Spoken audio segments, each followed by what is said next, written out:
दोस्तों आज हम ट्रिक से याद करेंगे इतिहास में लिखी गई पुस्तकें। देखिए पुरानी पुस्तकों से एग्जाम्स में काफ़ी क्वेश्चंस पूछे जाते हैं और इस वीडियो में इतिहास के पुरानी से लेकर नई सभी पुस्तकों को ट्रिक से याद करेंगे। आपको रटने की बिल्कुल भी ज़रूरत नहीं है, बस एक बार वीडियो कंप्लीट देख लेना, दोबारा आपको यह चैप्टर पढ़ने की ज़रूरत नहीं पड़ेगी। देखिए साथियों, एक साइड है पुस्तक यानी बुक और दूसरे साइड है उसके लेखक का नाम। तो सबसे पहले पुस्तक का नाम है अष्टाध्यायी। काफ़ी ज़्यादा महत्वपूर्ण पुस्तक है। साथियों, इस पुस्तक के लेखक का नाम पाणिनि है। अब आप इसे किस तरीके से याद करेंगे? तो देखिए दोस्तों, इसे याद करने की एक आसान ट्रिक है। मान लीजिए कि आपकी पुस्तक का नाम अष्टाध्यायी है, यानी इसमें केवल 8 ही चैप्टर हैं, लेकिन आप इसे पढ़ नहीं रहे हैं। तो जब आप इसे पढ़ नहीं रहे हैं तो सिलेक्शन कैसे होगा? पढ़ना तो पड़ेगा ही। यानी कि अगर आप इस पुस्तक के पूरे अध्याय 8 चैप्टर को पढ़ लेते हैं तो आपका सिलेक्शन पक्का है। 8 अध्याय से आया अष्टाध्यायी और पढ़ लेते हैं से आया पाणिनि। अष्टाध्यायी पुस्तक के लेखक का नाम पाणिनि है। साथियों, अगला पुस्तक है इंडिका। इंडिका के लेखक का नाम मेगास्थनीज है। तो देखिए साथियों, इसे आप किस तरीके से याद करेंगे कि देखिए शब्द है इंडिका और आपके लेखक का नाम है मेगास्थनीज। साथियों, मेगास्थनीज से आपको बनाना है मेगा से मूल और स्थनिज से बनाना है स्थानीय। इंडिका पुस्तक है और भारत का नाम भी इंडिया है। तो साथियों, जो भारत के मूल निवासी हैं यानी कि जो स्थानीय निवासी हैं वे इंडिया के हैं। ठीक है साथियों, अगला पुस्तक है बुद्ध चरित्र। बुद्ध चरित्र पुस्तक को लिखा है अश्व घोष ने। अब देखिए इसे आप किस तरीके से याद करेंगे कि दोस्तों बुद्ध को चरित्रवान घोड़ा चाहिए, क्योंकि भगवान बुद्ध को बौद्ध शिक्षाओं का प्रचार प्रसार करना है। तो बुद्ध चरित्र पुस्तक के लेखक का नाम अश्व घोष है। अश्व यानी कि घोड़ा और बुद्ध चरित्र, इसे आप इस तरीके से याद कर लीजिएगा। देखिए अगला पुस्तक है नाट्य शास्त्र। दोस्तों नाट्य शास्त्र पुस्तक को लिखा है भरत मुनि ने। काफी अच्छा क्वेश्चन है, ध्यान में रखिएगा। अब इसे आप किस तरीके से याद करेंगे कि पहले जमाने में होता था, भारत के जो ऋषि मुनि होते थे वे केवल शास्त्र पढ़ते थे, लेकिन अब नया जमाना आ गया है। अब भारत के जो मुनि होते हैं यानी ऋषि मुनि होते हैं वे नाट्य करते हुए यानी डांस करते हुए शास्त्र को पढ़ते हैं। इससे आप याद कर लीजिएगा नाट्य शास्त्र को। नाट्य शास्त्र पुस्तक को लिखा है भरत मुनि ने। अगला पुस्तक है साथियों मृच्छकटिकम। यह भी काफी ज्यादा इंपॉर्टेंट पुस्तक है। इसे लिखा है शूद्रक ने। अब साथियों, इसे आप कैसे याद करेंगे? तो देखिए पहले के जमाने में शूद्रों के साथ बहुत बुरा व्यवहार होता था। उन्हें बहुत सताया जाता था, यहाँ तक कि उन्हें मूछें भी नहीं रखने दिया जाता था। तो मृच्छकटिकम यानी उनके मूछें काट दिया जाता था। किनके? तो शूद्र के। इससे आप इसे याद कर लीजिएगा। साथियों, अगला पुस्तक है वृहत संहिता। वृहत संहिता के लेखक का नाम वराह मिहिर है। साथियों, वृहत संहिता को आप कैसे याद करेंगे? तो साथियों, आपका पुस्तक है वृहत संहिता, यानी संहिता जो है पुस्तक है वह वृहद है, यानी कि बहुत बड़ा है। और इसे अगर आप पढ़ लेते हैं तो आपको क्या मिलेगा? हीर मिलेगी। तो इससे आपकी यह ट्रिक निकलता है वृहद संहिता वराह मिहिर। हीर मिलेगी जब संहिता को, जो बड़ा पुस्तक है, उसे पढ़ लिया जाए। साथियों, अगला ट्रिक है, अगला पुस्तक है आपका पंचतंत्र। पंचतंत्र पुस्तक के लेखक का नाम विष्णु शर्मा है। तो साथियों, इसे आप कैसे याद करेंगे अब? तो देखिए विष्णु भगवान का पूजा करना है तो कम से कम 5 मंत्र और तंत्र तो आपको पता ही होना चाहिए। विष्णु भगवान की अगर पूजा करना है तो 5 मंत्र या तंत्र तो आपको पता ही होने चाहिए। आगे साथियों, अगली पुस्तक है मुद्रा राक्षस।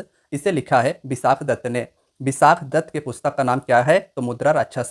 साथियों देखिए, इसमें आपके शब्द है राक्षस और आपको पता है कि राक्षस के विशाल विशाल यानी बहुत बड़े दांत होते हैं। तो विशाल दांत किसके हैं? राक्षस के। इससे आप इस पुस्तक को याद कर लीजिएगा। आगे है साथियों नेक्स्ट पुस्तक 10 कुमार चरित्रम। यह भी काफी महत्वपूर्ण पुस्तक है। साथियों, इसे लिखा है दंडी ने। देखिए दोस्तों, चाहे जो भी हो, राजा के लिए सब एक समान होते हैं। तो आपके पुस्तक का नाम है 10 कुमार। देखिए राजा के 10 कुमार थे और राजा के लिए मैंने आपको बताया कि सब लोग एक समान होते हैं, चाहे उनके बेटे हो यानी कुमार, चाहे जो भी हो प्रजा हो, उनके लिए, राजा के लिए सभी एक समान होते हैं। तो जो भी दंड होगा, चाहे वह प्रजा के लिए हो या राजा के पुत्र के लिए, सब के लिए एक समान होगा। तो इससे आप याद कर लीजिएगा, चाहे राजा का कुमार हो या प्रजा का, दंड सबको बराबर मिलेगा।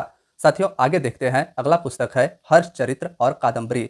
2 पुस्तक हैं, एक है हर्ष चरित्र और दूसरा है कादम्बरी। इन दोनों ही पुस्तकों को लिखा है बाण भट्ट ने। साथियों, बाण भट्ट की यह पुस्तक काफी ज्यादा महत्वपूर्ण है। अब इसे आप कैसे याद करेंगे? तो देखिए साथियों, बाण भट्ट ये राजा हर्ष के दरबारी कवि थे और बाण भट्ट ऐसा शब्दों का बाढ़ चलाते थे कि राजा हर्ष तक दंभ हो जाते थे। तो दंभ से आपका होगा कादम्बरी और राजा हर्ष भी चकित हो जाते थे। ऐसा बाण भट्ट शब्दों का बाढ़ चलाते थे। इसे आप इसे याद कर लीजिएगा। साथियों, जो भी ट्रिक मैं आपको बता रहा हूँ इसे एक बार पूरा वीडियो देख के रिवाइज कर लेना। मुझे 100% यकीन है कि आपको एक एक सभी क्वेश्चंस याद हो जाएंगे और ये सभी क्वेश्चंस कई बार एग्जाम में रिपीट हुए हैं। पूरे वीडियो को ध्यान से जरूर देखना। अगले पुस्तक का नाम है साथियों नागानंद, रत्नावली और प्रियदर्शिका। ये 3 पुस्तकें राजा हर्षवर्धन के हैं। साथियों, अब इसे आप कैसे याद करेंगे? तो देखिए, हर्षवर्धन की रानी है रत्नावली। आप इसे डिनोट कीजिएगा कि राजा हर्ष की रानी का नाम रत्नावली है और राजा हर्ष उन्हें बहुत प्रेम करते थे, यानी राजा की प्रिय कौन थे? तो रत्नावली। इससे आप प्रियदर्शिका याद कर लीजिएगा। और साथियों, अब राजा की प्रिय रत्नावली थी तो इसलिए राजा हर्ष ने उन्हें खुश करने के लिए रत्न और आभूषण दान में दे दिया। तो अब तो रानी रत्नावली के आनंद ही आनंद है। तो इससे नागानंद निकलता है। हर्षवर्धन की 3 पुस्तक है, कौन कौन सी? नागानंद, रत्नावली और प्रियदर्शिका। साथियों, अगला पुस्तक है पृथ्वीराज रासो। यह भी काफी ज्यादा महत्वपूर्ण है। इसके लेखक है चंद्रबरदाई। देखिए साथियों, लेखक के नाम में आया है शब्द चंद्र, यानी कि चंद्रमा। चंद्रमा ने वर दिया किसे? पृथ्वीराज चौहान को कि जाओ राज करो कहां पर? तो पृथ्वी पर। पृथ्वीराज रासो किसकी रचना है? चंद्रबरदाई की। चंद्रमा ने पृथ्वीराज चौहान को यह वर दिया कि जाओ राज करो पृथ्वी पर। इसे आप इसे याद कर लीजिएगा। साथियों, अगला पुस्तक है राज तरंगिणी। इस पुस्तक को लिखा है कल्हड़ ने। अब देखिए, इसे साथियों आप इस तरीके से याद करेंगे कि देखिए, राजा को महल की चाय जो थी वह पसंद नहीं आ रही थी। अब राजा को जब महल की चाय पसंद नहीं आ रही थी तो उन्हें उनके मंत्री ने कहा कि आप कुल्हड़ में एक बार चाय पीकर देखिए, बहुत ही मजा आएगा। तो इससे आप याद कर लीजिएगा, कुल्हड़ से कल्हड़ और राजा को महल की चाय पसंद नहीं आ रही थी। राज तरंगिणी इस पुस्तक का नाम है। साथियों, अगला पुस्तक है गीत गोविंद। गीत गोविंद पुस्तक को लिखा है जयदेव ने। जयदेव गीत गोविंद के लेखक हैं। तो देखिए साथियों, गोविंद का मतलब होता है कृष्ण। अब जब श्री कृष्ण जी गीत गा रहे हैं तो जितने भी देवी देवता हैं सभी आनंदित होकर जय देव या जय देव कहने लगते हैं। तो इससे याद कर लीजिएगा, गीत गोविंद पुस्तक के लेखक जयदेव हैं। श्री कृष्ण जी जब भी गीत गाएंगे तो जितने भी देवी देवता होंगे वे जय जयकार तो करेंगे ही। अगला पुस्तक है हितोपदेश। हितोपदेश पुस्तक के लेखक का नाम नारायण पंडित है। साथियों, हमारे जो पुराने जमाने के या अब भी जो पंडित हैं, जो अच्छे हैं, वो कोई भी हो उनके हित के ही उपदेश देते थे। तो हित उपदेश कौन दे रहा है? हित में उपदेश पंडित जी दे रहे हैं। नारायण पंडित की रचना है हितोपदेश। अगली पुस्तक है शाहनामा। काफी ज्यादा महत्वपूर्ण यह भी पुस्तक है साथियों। इसे लिखा है फिरदौसी ने। देखिए साथियों, इसे आप किस तरीके से याद करेंगे कि एक लड़का था जिसका नाम था शाह। शाह का नाम किसने रखा था? मौसी ने। और उसके माता को फिर से एक और लड़का होता है, यानी कि उसका भाई होता है। तो फिर वह लड़का कहता है कि शाह का नाम यानी मेरा तो नाम आपने रख दिया और फिर आ गई आप मेरे छोटे भाई का नाम रखने के लिए। तो फिरदौसी, शाह का नाम तो मौसी ने रखा था, फिर से आ गई उसके छोटे भाई का नाम रखने के लिए। इससे आप इसे याद कर लेना। देखिए साथियों, अगला पुस्तक है रघुवंशम, अभिज्ञान शकुंतलम और कुमार संभवम। काफी महत्वपूर्ण पुस्तकें ये भी हैं। इन पुस्तकों के नाम के पीछे म ये सभी आ रहे हैं और इन्हें लिखा गया है कालिदास जी के द्वारा। इसे आप कैसे याद करेंगे? तो देखिए साथियों, शब्द है पुस्तक में एक रघुवंशम। रघुवंश के कौन थे? तो भगवान श्री राम। और इसमें एक शब्द अभिज्ञान शकुंतलम में एक शब्द है शकुंतला। साथियों, शकुंतला राजा दुष्यंत की पत्नी थी और भरत की माता थी, यानी कि जो शकुंतला थी उनके कुमार का क्या नाम था? भरत था। तो साथियों, इससे आप याद कर लीजिएगा कि ज्यादातर रचनाएं कालिदास जी की भगवान राम के वंश रघुवंश से ज्यादा अटैच होती थी। अर्थशास्त्र, यह भी काफी ज्यादा इंपॉर्टेंट पुस्तक है और कई एग्जाम्स में पूछा गया है। साथियों, अर्थशास्त्र पुस्तक के लेखक का नाम कौटिल्य है। अब इसे कैसे याद करेंगे? तो देखिए, चाणक्य या विष्णुगुप्त बहुत ही महान विद्वान थे, ठीक है साथियों। और ये तक्षशिला में एक टीचर भी थे, यह आपको पता होगा। जो बहुत बड़ा विद्वान और टीचर है तक्षशिला में जो पढ़ा रहा है वही तो अर्थशास्त्र का जानकार होगा। इससे आप इसे याद कर लीजिएगा कि कौटिल्य यानी चाणक्य की पुस्तक का नाम अर्थशास्त्र है। साथियों, अगले पुस्तक को देखते हैं। अगले पुस्तक का नाम है बीजक। बीजक इस पुस्तक को लिखा है कबीरदास जी ने।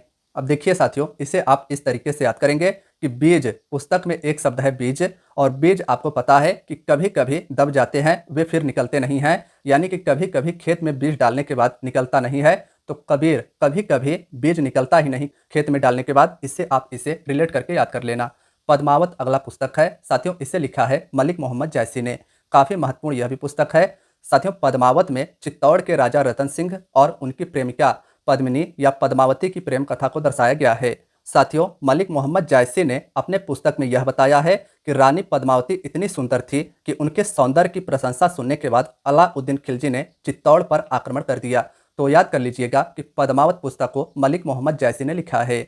आगे साथियों अगली पुस्तक है हुमायूं नामा। हुमायूं नामा पुस्तक को लिखा है गुलबदन बेगम ने। देखिए साथियों इसे आप किस तरीके से याद करेंगे कि देखिए पुस्तक में है हुमायूं और लेखक का नाम है गुलबदन बेगम। इसमें से आपको शब्द लेना है बेगम। साथियों आप सभी को बताना चाहता हूं कि गुलबदन बेगम, इसमें शब्द तो आ रहा है बेगम, लेकिन जो गुलबदन बेगम थी यह हुमायूं की बहन थी, ना कि बेगम। तो याद कर लीजिएगा कि हुमायूं नामा पुस्तक की लेखक गुलबदन बेगम है, लेकिन ये इनकी बेगम नहीं बहन थी। महाभाष्य पुस्तक के लेखक का क्या नाम है? पतंजलि।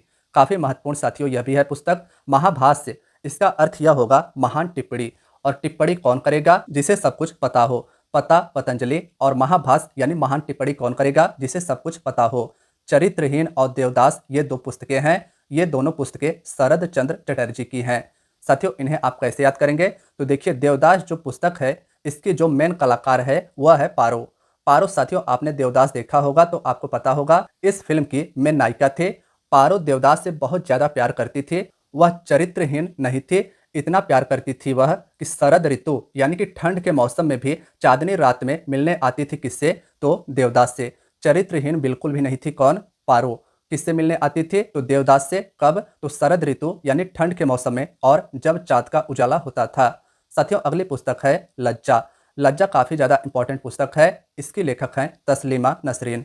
इसे आप साथियों ऐसे याद करेंगे कि लज्जा नस नस में भरी होती है भारत के नारियों में। नस नस में नसरीन, और लज्जा किसमें भरी होती है? भारत के नारियों में। रामायण अगली पुस्तक है साथियों। रामायण को लिखा है वाल्मीकि जी ने। तो देखिए साथियों जो भारत के पहले ऋषि मुनि होते थे उन्हें बहुत ज्यादा बाल होते थे, वे बहुत ज्यादा दाढ़ी वाढ़ी रखते थे। तो इससे आप याद कर लीजिएगा रामायण पुस्तक के लेखक का नाम वाल्मीकि है। साथियों अगली पुस्तक है कामसूत्र। कामसूत्र पुस्तक के लेखक का नाम वात्स्यायन है। साथियों इसे आप ऐसे याद करेंगे कि देखिए वत्स, इसमें शब्द आ रहा है। वत्स का मतलब होता है बच्चा या लड़का। तो कामसूत्र के चक्कर में ना पड़ो, सिलेबस कंप्लीट करो और सिलेक्शन ले लो, तब जाके कहीं पर आनंद आएगा। तो कामसूत्र वात्स्यायन की पुस्तक है, इसे आप ऐसे याद कर लेना। महाभारत पुस्तक और श्रीमद् भागवत पुस्तक के लेखक का क्या नाम है? तो वेद व्यास। साथियों महाभारत इंपॉर्टेंट है और भागवत गीता यह भी आपको पता होगा। ये दोनों ही पुस्तकों के लेखक वेद व्यास जी हैं। देखिए वेद का जो जानकार होगा वही तो इतनी बड़ी पुस्तकों को लिख सकता है, जिसमें महाभारत और श्रीमद् भागवत हैं। तो वेद व्यास ने पुस्तक कौन सी लिखी है? महाभारत और श्रीमद् भागवत। साथियों अगली पुस्तक है आईने अकबरी। इस पुस्तक को लिखा है अबुल फजल ने। देखिए साथियों आपके लेखक के नाम में एक शब्द आया है बुल, और जब बुल को आप आईना दिखाएंगे, आईने अकबरी में आईना आया है ना, तो जब आप बुल यानी बैल को आईना दिखाएंगे तो वह चाहे जल में रहे या पहाड़ पे कहीं भी रहे वह खबर तो लेगा ही आपका। तो अबुल फजल की पुस्तक का क्या नाम है? आईने अकबरी। जंगल बुक यह भी इंपॉर्टेंट पुस्तक है साथियों, इसे लिखा है रुडयार्ड किपलिंग ने। रुडयार्ड किपलिंग की पुस्तक का क्या नाम है? जंगल बुक। देखिए साथियों किप का क्या मतलब होता है? तो रखना, और जब जंगल बुक है यानी कि बुक जंगल में है तो इसे यार्ड बनाकर जंगल में जरूर रखना होगा, नहीं तो बुक नष्ट हो जाएगी। वेल्थ ऑफ नेशंस पुस्तक के लेखक का क्या नाम है? Adam Smith. साथियों वेल्थ ऑफ नेशंस का मतलब होता है किसी भी राष्ट्र का धन। तो सोच समझकर यानी एकदम स्मूथ तरीके से खर्चा क्या करना होता है? राष्ट्र का धन। स्मूथ से स्मिथ हो गया, और एकदम सोच समझकर राष्ट्र का धन खर्चा करना होता है। The God of small things पुस्तक के लेखक का नाम अरुंधति रॉय है। साथियों इसे आप किस तरीके से याद करेंगे? तो the God of small things यानी छोटी चीजों का देवता। छोटी चीजों का जो भी देवता होगा वह किसी से राय नहीं लेगा। जैसे अरुण, अरुण इसमें एक शब्द आया है। तो साथियों इससे आप याद कर लीजिएगा कि छोटी चीजों का जो देवता अरुण है वो किसी से राय नहीं लेंगे। The God of small thing Arundhati Roy की पुस्तक है। ए ट्रेन टू पाकिस्तान पुस्तक के लेखक का नाम खुशवंत सिंह है। साथियों अ ट्रेन टू पाकिस्तान पुस्तक के लेखक का नाम खुशवंत सिंह है। और देखिए पाकिस्तान में खुशवंत सिंह फंस जाते हैं। अब फंस गए तो वहां से एक ट्रेन आती है, और जब ट्रेन आती है तो वो खुश हो जाते हैं। खुशवंत सिंह पाकिस्तान में फंस गए थे, वहां से एक ट्रेन आई और ये खुश हो गए कि अब मैं अपने देश में सुरक्षित जा सकता हूँ। हैरी पॉटर पुस्तक के लेखक का नाम जेके रॉलिंग है। देखिए साथियों इसे आप इस तरीके से याद करेंगे कि पॉट, आपके पुस्तक में एक शब्द आया है पॉट। पॉट का मतलब होता है बर्तन, और बर्तन आपको पता है गोल गोल यानी रोल, यानी कि रोल टाइप के होते हैं। रोल से हो जाएगा रोलिंग यानी गोल गोल, और पॉट जो होता है वह रोल यानी गोल होता है। इंडिया विंस फ्रीडम यह पुस्तक अबुल कलाम आजाद जी की है। यह भी काफी ज्यादा इंपॉर्टेंट पुस्तक है साथियों। अब इसे आप किस तरीके से याद करेंगे? तो फ्रीडम का मतलब होता है साथियों आजाद या आजादी। तो अबुल कलाम आजाद की पुस्तक का नाम इंडिया विंस फ्रीडम है। साथियों अगली पुस्तक है मालगुडी डेज। मालगुडी डेज पुस्तक के लेखक का नाम आर के नारायण है। साथियों आगे मैं एक और पुस्तक आप सभी को आर के नारायण जी की बताऊंगा, तो वहां पर मैं आपको मालगुडी डेज और वो जो पुस्तक होगी उन दोनों के ही ट्रिक साथ में बता दूंगा। अगली पुस्तक है इग्नाइटेड माइंड्स। काफी ज्यादा पुस्तक यह भी इंपॉर्टेंट है। एपीजे अब्दुल कलाम ने इस पुस्तक को लिखा है। साथियों इग्नाइटेड माइंड्स यानी दिमाग को प्रज्वलित करना होगा अब्दुल कलाम की तरह। अब्दुल कलाम जी भारत के मिसाइल मैन कहे जाते थे और इनका दिमाग एकदम प्रज्वलित था, यानी कि खुला हुआ था। इग्नाइटेड माइंड्स का मतलब होता है दिमाग प्रज्वलित होना। तो इसे आप याद कर लीजिएगा साथियों कि एपीजे अब्दुल कलाम का दिमाग इतना खुला था, इतना शार्प था कि वे भारत के मिसाइल मैन ऑफ इंडिया कहे जाते थे। गुलामगिरी पुस्तक के लेखक का क्या नाम है? तो साथियों ज्योतिबा फुले ने इस पुस्तक को लिखा है। देखिए साथियों इसे आप इस तरीके से याद करेंगे कि देखिए जो भी गरीब होता है, जो गुलाम होता है, उसके यहाँ तो अंधेरा पक्का होगा। तो उनके यहाँ अगर अंधेरे में उजाला आ जाए यानी ज्योति आ जाए तो वे फूले नहीं समाएंगे, ज्योतिबा फूले नहीं समाएंगे। अगर गुलाम के यहाँ लाइट आ जाती है तो वो फूले नहीं समाएंगे। डिस्कवरी ऑफ इंडिया पुस्तक के लेखक का क्या नाम है? जवाहरलाल नेहरू। साथियों डिस्कवरी ऑफ इंडिया का मतलब है भारत की खोज। और भारत की खोज कौन करेगा? यानी भारत तो आज़ाद नहीं था जब जवाहरलाल नेहरू जी और सुभाष चंद्र बोस, भीमराव अंबेडकर जी, चंद्रशेखर जी जैसे महान नेताओं ने भारत के आज़ादी के लिए लड़ा, तब भारत जाकर कहीं पर आज़ाद हुआ था।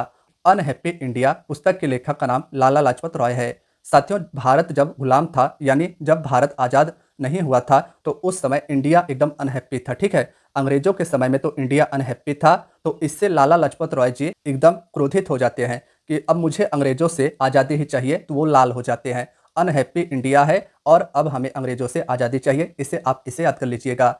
इंडिया डिवाइडेड पुस्तक के लेखक का नाम डॉक्टर राजेंद्र प्रसाद है। साथियों यह भी काफ़ी ज़्यादा इंपॉर्टेंट पुस्तक है।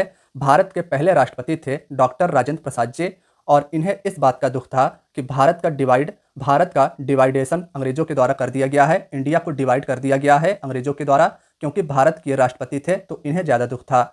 लाइफ डिवाइन पुस्तक के लेखक का नाम अरविंद घोष है। अरविंद घोष की पुस्तक का नाम लाइफ डिवाइन है, यानी कि डिवाइन का मतलब होता है साथियों पवित्र। तो देखिए आपका जो ट्रिक बनेगा वह इस तरीके से बनेगा। अरविंद का मतलब होता है कमल, तो कमल की तरह घोष यानी गर्जन करोगे तभी डिवाइन यानी लाइफ एकदम पवित्र हो जाएगा। साथियों अगली पुस्तक है मीन काम्फ। काफ़ी ज़्यादा इंपॉर्टेंट पुस्तक है। इसे हिंदी में मेरा संघर्ष कहा जाता है। एडोल्फ हिटलर जर्मनी के तानाशाह के द्वारा यह पुस्तक लिखी गई थी। अब साथियों इसे आप किस तरीके से याद करेंगे? तो देखिए हिटलर ने ही सेकेंड वर्ल्ड वार की लगभग शुरुआत की थी, है ना। तो इसमें अपने संघर्ष के बारे में हिटलर ने बताया है कि मैंने कैसे संघर्ष करके सेकेंड वर्ल्ड वार की लड़ाई को प्रारंभ किया था। गाइड पुस्तक के लेखक का नाम आर के नारायण है। अब देखिए साथियों पीछे मैंने आपको बताया था कि मालगुडी डेज और गाइड यहाँ पर है। इन दोनों ही पुस्तकों के लेखक का नाम आर के नारायण है। तो देखिए साथियों इसे आप इस तरीके से याद करेंगे। गाइड से हो जाएगा गड़ा हुआ धन, माल यानी कि धन। तो अगर गड़ा हुआ धन है तो वह किसके सहारे मिलेगा? नारायण जी के सहारे यानी भगवान जी के सहारे। माई एक्सपेरिमेंट विथ ट्रूथ यानी कि सत्य के साथ मेरे प्रयोग। साथियों सत्य और अहिंसा के पुजारी थे महात्मा गांधी जी, और इनके पुस्तक का नाम है माई एक्सपेरिमेंट विथ ट्रूथ यानी सत्य के साथ मेरे प्रयोग। अगली पुस्तक है साथियों आनंद मठ। आनंद मठ पुस्तक को लिखा है बंकिम चंद्र चटर्जी ने। साथियों इसे आप इस तरीके से याद करेंगे कि आनंद मठ में ही मिलेगा, ना कि खाई यानी बंकर में। बंकिम से हो जाएगा बंकर, और आनंद कहाँ पर मिलेगा? बंकर में नहीं, मठ में आनंद मिलेगा। नेक्स्ट है साथियों पुस्तक सत्यार्थ प्रकाश। सत्यार्थ प्रकाश पुस्तक को लिखा है दयानंद सरस्वती ने। तो देखिए साथियों जहाँ पर दया का भाव होगा वहाँ पर सत्य और प्रकाश तो होगा ही, जिससे अब जब सत्य और प्रकाश जहाँ पर होगा वहाँ पर विद्या की देवी सरस्वती का वास तो होगा ही। तो सत्य और प्रकाश कहाँ पर होगा? जहाँ दया का भाव होगा। कामायनी पुस्तक के लेखक का क्या नाम है? जय शंकर प्रसाद।